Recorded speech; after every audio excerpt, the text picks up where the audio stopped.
It's this KAESER just came with 22,000 working hours, and it's under load. It's 16,000 hours, and it's 1,000 hours left till the service interval, and it's up to 11 bars.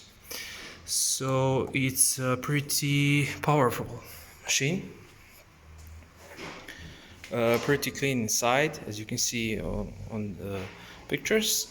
We have hooked it up on the 1000 liters air receiver, and now let's start it up, fire it up, and see how it's building pressure.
Let's check it out. It's 6 bars already, so